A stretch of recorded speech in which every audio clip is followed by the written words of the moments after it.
You have greatness within you. You are powerful. You are limitless. You are strong.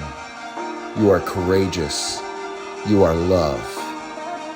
Welcome to the Reconnect to Your Greatness podcast. Enjoy. All right, ladies and gentlemen, welcome back to another episode of Reconnect to Your Greatness. I'm super excited to have with me today Ana Claudia Noufal.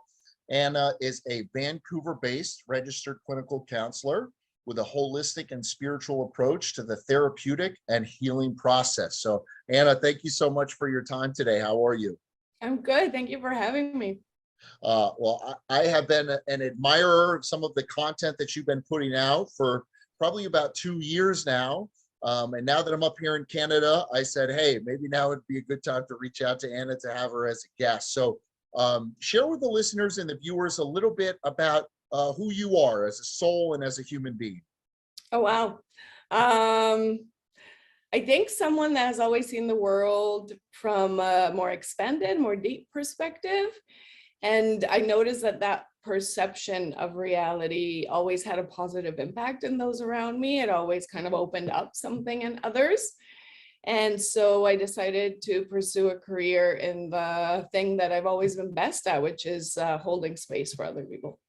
Wow, that's incredible. And so did you do other work or other healing modalities prior to, getting your master's in counseling, or you went there straight out of your undergrad? I went straight there. I did a political science and philosophy degree originally. I wanted to make a difference. I knew that I did, and I thought that was the path. And then after getting a few computer office jobs, realizing, there's no way I can do this. And the job that actually guided me to this was working with street youth. It was the first job I ever loved. And I thought, okay, the aspect of this job that I love is helping the youth. And therefore I did my master's in counseling. Wow, amazing. What was the biggest thing? I mean, let's just dive in there. Ana, what would be the biggest thing that you notice in working with youth that was preventing them from being able to reconnect with their greatness? Because that's a pretty potentially early age to start to maybe lose some confidence in self. Well, I'll tell you a very quick story. For dinner, we would make dinner for them. It was a house of about 10 youth. And it was voluntary. They came to it and they needed a roof over their heads. And for dinner, you could set the table or you could let them eat in front of the TV. And I had coworkers that would be like, don't set the table, just whatever. And I would always set the table, and they would always sit at the table. And there was something about being in community and family, being heard, being part of something that made a huge impact to them. So the absence of that, I think, is what prevents them, as being misunderstood, not heard, not seen, is the thing that gets in the way, I would say. Right. Yeah. Fundamentally, right, as human beings, we want to, as souls, we want to be loved and we want to be seen and we want to be heard. Mm-hmm. Yeah. Okay. So you are working with these youth. Share with the listeners and the viewers maybe one of these stories of like, wow, you know what, this is something that I'm just never going to forget. Perhaps of working with a particular individual and how you were able to see their life change as they felt seen, heard, and loved. A youth story or just in general? A youth story? Let's start with youth and then we'll go to general. I had a kid who was a parolee. And he was in a foster home, and he came to our house and he said, I cannot live in that foster home. I'm going to do something. And the police came to get him, and I advocated for him. And I said, he can stay here. We'll take care of him. So basically, I saw who the kid was. I supported the kid. I advocated for the kid. And he started to do a lot better. And then I was told the story as to why he had been in juvenile detention. And it was quite a violent reason. And it was one of those moments where you take a kid that literally almost killed his parents, and you actually, it's as extreme a version as you can get, and you actually give them a chance to be seen and to be loved and to be believed in. And I started to see the change and the growth in that kid. And I have a few stories with adults as well like that. Wow. And so, I mean, what do you think this is? It's like, is it that lack of being seen, heard, and loved, which then leads to the medical industry would call it pathology, right? We may call it, non-serving emotional behavioral patterns. Like, do you think that that is ultimately rooted in this? I was never seen and loved and heard. I think it's multi-layered. I think, unfortunately, most of us have come from parents who have come from parents who have come from parents that are traumatized, that are unconscious, that have not been allowed to express or be themselves, that have darkened. And so that distortion is then passed on to the children. So if I have issues with perfectionism and self-hatred and whatever, and I'm not aware of that, I will project that onto my child. So then my child grows up with a distorted perception of self. They grow up thinking they're not enough, they can never be good enough, that they weren't wanted, whatever it is. And then we live in a society that has completely disconnected us from actually knowing what it is to be human, right? So we are sold all these artificial versions of what we naturally should be feeling, which is bliss, well-being, connection, love, dopamine, serotonin. We are disconnected from nature. We are disconnected from self. We're disconnected from community, from rituals, from rites of passage, from the universe, from the stars. We don't even see the stars anymore. So everything that has made us human, we no longer are connected to. And on top of that, the adults that we are birthed into, who are supposed to teach us how to be human, only teach us how to survive in this system through a fear-based perspective. And they project onto us all their unhealed stuff. So it's a combination of just a sick system and us being sick. And when we don't heal, we pass that on. The good news is that a lot of people are now starting to heal and breaking that pattern. So we're starting to see a return into wellness very slowly. Yes. Yeah. Yeah.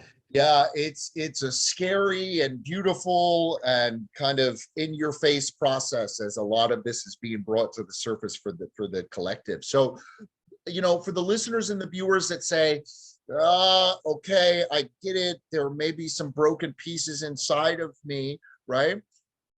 What are some practical ways, Anna, that you can say, hey, if you are experiencing this, right, or you're noticing this within yourself or within your communication and behavioral patterns, these maybe, warning signs sounds bad, but like some things to be aware of, right, that you may be projecting. What would some of those signs be? I think fear-based choices, self-destruction, low mood, isolation, anything that darkens you. And you can ask anybody, does this choice or does this thought or does this emotion, does it feel dark? Does it feel heavy? Does it feel tight, contracted? Or does it feel light? Does it feel open? And does it feel light, as in like dark, light or light or heavy? And people will very easily be able to answer that question. So if anyone is noticing they're struggling maybe with substances, with self-worth, with depression, anxiety, anything, any struggle, any suffering they're experiencing, that means that something is split, something's out of alignment, and there's a distortion of self. So suffering is the greatest clue in whatever form. Gotcha. That certainly makes sense. And what do you say to the individuals that say, yes, Anna, it does feel heavy, but it also feels familiar? Right. So that is the hardest part about transformation and healing, right? Is that we want the joy, we want to return to that state of homeostasis, state of well-being, state of balance, but it has become so unfamiliar to the human experience that, the saying, better the devil I know, right? So I have so many clients where the heart, and you can see them already having transitioned into a higher version of themselves, but it's really hard to let go of the story or the narrative that used to be darker and heavier and more suffering based, because what we're stepping into is an unknown. The version of ourselves that is free, the version of ourselves that is happy and well is unknown. The version of ourselves that is trapped in the suffering is familiar. And the unknown is one of the greatest human fears, even though I like to say the unknown might be scary. But if we can shift our perspective to, it only means that there are unlimited possibilities you can choose from, that you now get more choice instead of it being this thing that's coming at you. Right. Look at it as a thing you get to step into. Yeah, love it. Warning signs of fear. How would somebody know? Because this is unconscious, right? So let's give the listeners and the viewers tips and tricks. Hey, if you're feeling or experiencing this, it's likely fear that's stopping you from reconnecting to your greatness, making your next step in life. Yeah, before I answer that, I just want to say fear is a necessary part of our survival, right? So if you're a woman walking down dark alley and there's a man slowly walking behind you, fear is an appropriate emotion to have, right? The unfortunate part is that we are now only fear, right? Love is sold to us through The Bachelor. Like, we don't even know what love is anymore, right? So fear has become us. And so I think a lot of people feel that if they feel fear, first of all, they can't do the thing. But the universe has given us the counterbalance to that, which is courage, right? And so you can feel fear and do it anyways. The thing is, we get paralyzed by it. So if you're feeling paralyzed, you're probably moving from a place of fear. If you feel contracted, you're probably experiencing life from a place of fear. If you feel small, if you feel like you can't speak your truth, if you have this dream, but you stay in a life that gets you to self-medicate, in a life that doesn't feel in alignment with you, you will know something just doesn't feel right, and you're unhappy, and you're scrolling through Instagram 10 times more, or you're watching TV all day, or it's just notice how little you're plugged into life, how much you're just wasting time or killing time with addiction devices, work. A lot of us work for Friday. So how small has your life become? How small have you become? And how little do you believe in the vision that you have of a life that would be in alignment with you? Because we are not given visions of our lives without it being a possibility, right? Right. So if you look at this, oh man, this is what I would love to do if I wasn't afraid. But you're like, but I can't. Then you know you're in fear. Yeah. That's a very interesting. I've never heard it explained that way. It's because there has been an absence of love, because there has been a commercialization of love, and it's no longer become true love, never self-love, connection to source or God or your higher power, right? So it's not only we're going to keep you in fear, which certainly has been the case over the past 2.5 years. It's also kind of this pulling out of love that almost diverts us deeper into fear. Is that an over dramatization, or is that? Man, it started thousands of years ago, right? Like, religion is a great example. A lot of religions are more fear-based, more righteousness-based, more oppression-based than they are love-based. The dogma, at least, not the essence, but the dogma. So there has been, we can look at the Buddha, right? We can look at Jesus. We can look at any teacher who came to teach love, and they were eliminated. Their word was distorted. Now we believe in a completely distorted version of what God or love is supposed to be. It's fear-based. It's an illusion of love, but it's really fear-based. So yes, nuclear families becoming more and more isolated, parents becoming more and more stressed out. There's no aunts, uncles, grandparents, community, neighbors anymore to experience love from different places. It's just, we're becoming more insular, more isolated, and we're being sold commercialized versions of love. And so now we're afraid to go into nature. We're just afraid now. And unfortunately, that is one of the biggest contributors to mental health and addiction epidemic, is that fear unplugs us from life. And the only thing that brings us back to wellness is to replug into life, which most of us don't even know how to do. Replug into love. Yeah. And life. Yeah, love and life. We'll speak about some of the group therapy that you're doing outdoors in nature. I think that's awesome. We'll share that in a little bit. So yeah, when you say this about capital R, religion, and religion versus relationship with our higher power, which is kind of how I describe it, is it's almost like, if we would you say that this is a fair statement, if we begin to feel that there is a condition upon being loved, meaning I must do this in order to be loved, right? If there is any of that condition or transaction, we know that that's probably operating out of a fear framework versus a true love framework. Is that fair? 100%. Because think of a parent, for example. If you get good grades, right? We reward you. If you get bad grades, we shame you and we punish you. Therefore, in order to not have love be removed from me, I have to behave or perform in a certain way. So what does the child learn? The child learns that they're unlovable unless they meet a certain standard. And that is the furthest thing from the truth. Right. Right. So let's now, and we have a limited amount of time together, although you and I could probably go on for much longer, but share with the listeners and the viewers a little bit about kind of your approach to healing and helping people. And I know you're doing some group nature work. Kind of share with the listeners and the viewers about that. Thank you. Yeah, of course. I have many approaches. The reason I call myself holistic is for two different reasons. The first reason is I don't work just with a cognitive or just somatic, right? I work with the whole human being. So I help people reconnect to their intuition, reconnect to listening to their bodies, reconnect to their heart, and utilize their mind as it's supposed to be used, which is a tool to create in this life, human form, that which resides within, right? So if you're an artist, your brain goes, get paintbrushes, get paint. That's the whole point of the brain, right? So when you're in alignment, it means that your body, your intuition, your heart, and your mind are all working as one. There's no bad. So I help people reconnect and align. I also work with a variety of modalities. So, nature therapy. I mean, of course, I do talk therapy and I use whatever the client needs, but I insert spiritual principles. I do visualizations for inner child healing. I do shadow work. There's a lot of layers to the tools that I will use in my sessions.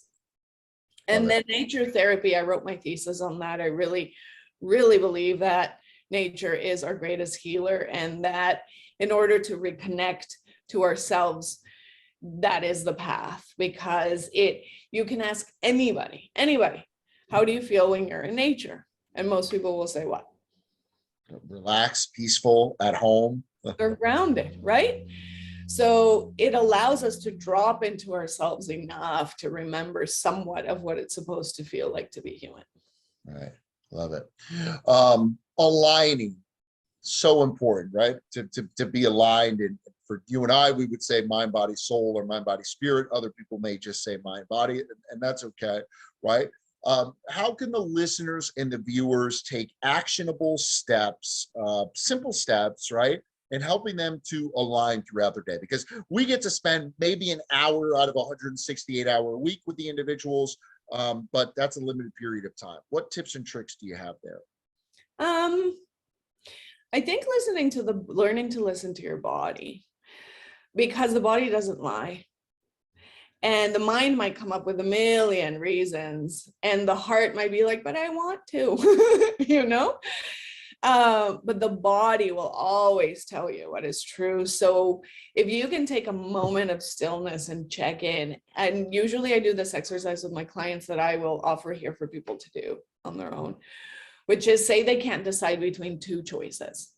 I'll get them to close their eyes, and I will speak both of those realities to them. So for example, imagine yourself in scenario number one, and then imagine yourself in scenario number two, and I will get them to notice what happens to their body as I describe each scenario and they envision it. They very quickly know what to do. So when your body feels expanded and open and you can breathe deeper and it's lighter, that is the choice that is in alignment with you. And the more of those choices that you make, the more in alignment you become, the more whole you become, the less inner battle and at war you are with yourself. And the importance of that is not just for your own well-being, but because reality is a reflection of our internal state. The less of us that are at war with ourselves, the less of that war-like energy that we will create in the world. That is so powerful. Yeah, yeah. You're right. You're right. There is a lot of inner battle going on, right? And inside when that healing has not been facilitated inside of ourselves, there's that constant inner war. I think that also speaks to the fact that we're in this constant go, go, go society, right? You've got to have the cell phone there. You've got to be accessible 24/7, 365.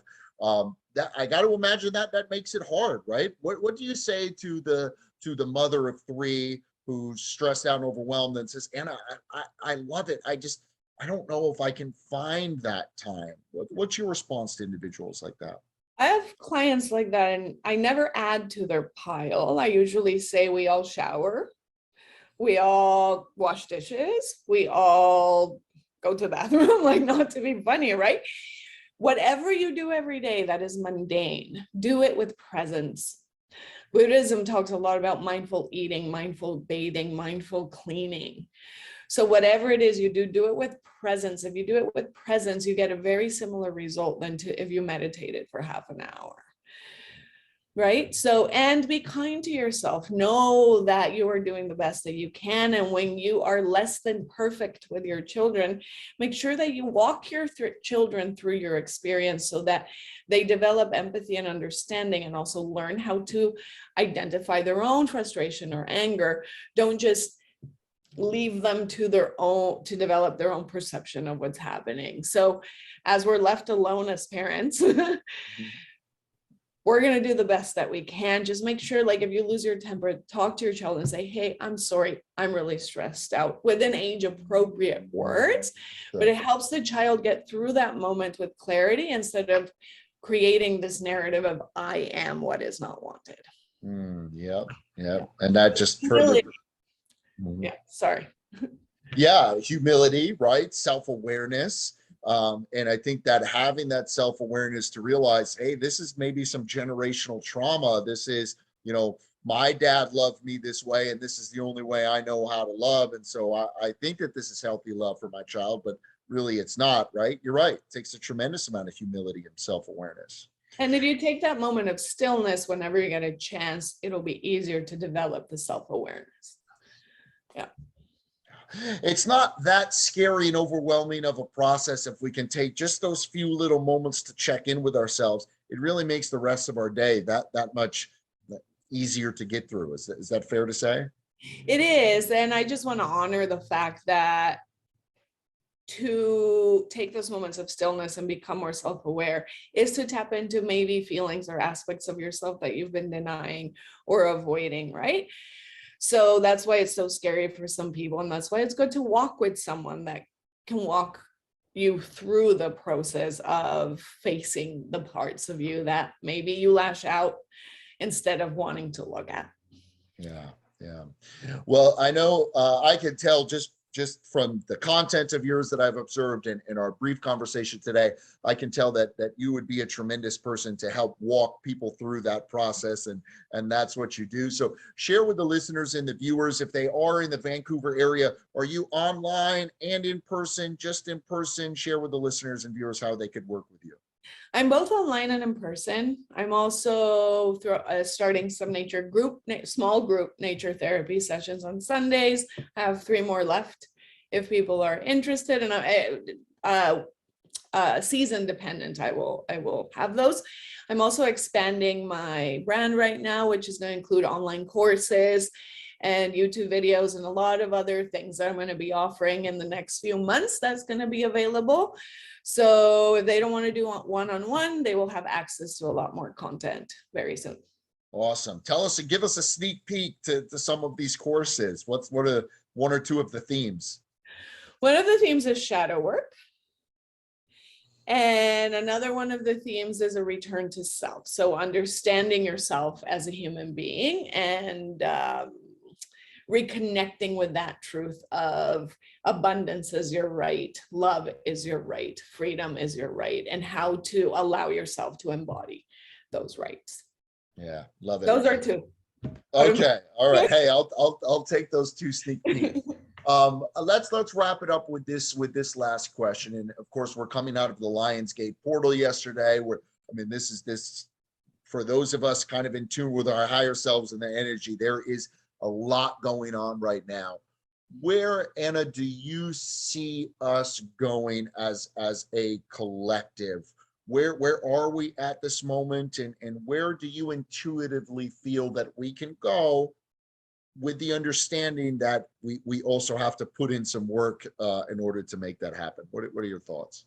That's a good question. It's a tough one to answer. How do I say this? COVID showed us the consequence of fear, of a collective that is fully immersed in fear. And whether you looked at the conspiracy side of it or you looked at the mainstream side of it, both of those realities had the energy of fear.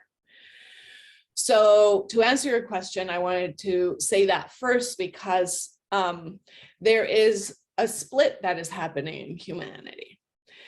And some people are moving further into fear, further into technology, further into shutting down their humanity further. And with the metaverse that's coming up, which is a terrifying thought to me, we are becoming the AI. There's a group of us that just doesn't want to, oh my God, technology, right? Like even driving, when the cars no longer have steering wheels, like driving is part of the excitement, Yeah. So as everything becomes more and more technology, we become less and less human. So that is something that is taking shape. And then there's the other side that I invite a lot of people who are not in alignment with the first one that I mentioned to actually notice more, which is people are healing it by the masses. Generational trauma is ending. Patterns are breaking. Unity is reemerging. Division and racism is dismantling. Indigenous voices are rising. We are returning to gardening, growing our own food. So there's a half of the population that is returning to our humanity, but from a higher consciousness perspective, from the wisdom that we have acquired through healing all of the darkness that has been passed on to us. Yeah. So I invite everyone who's concerned about where we're headed to please focus on the evolution of us, focus on that reality, because what we focus on, we put energy into, and what we put energy into, we co-create. Yes. So don't complain about the world if you're feeding the world with fear. So try and focus on the beauty, the emergence of healing that is taking place. Look there, stop looking there. Mm-hmm. Mm-hmm. Well, you're certainly putting, and I've got goosebumps as I hear you say that. You're certainly putting love into the universe yourself. I see that from just your essence, and also helping other people in that journey. So I see you for that, and I recognize you for that. And I know we only have a limited amount of time. Maybe we'll have to have you back on for a part 2 when some of these courses launch. But Anna, thank you so very much. For the listeners and viewers that say, wow, Anna's amazing, I'd love to work with her, how can they get in touch with you to schedule a session? On Instagram, I am planted.holistic.healing. That's my Instagram handle. My email account is anaclaudiaholistic@gmail.com. And my website is the same thing. So yeah, just Google my name and you'll find a bunch of information. And it's an honor to be here. And thank you for the opportunity to have this conversation. Yeah, you got it. So for listeners and viewers, I'll have it down in the show notes, all of Anna's contact information. Anna, love and light. Thank you so much for your time. Thank you so much. Bye.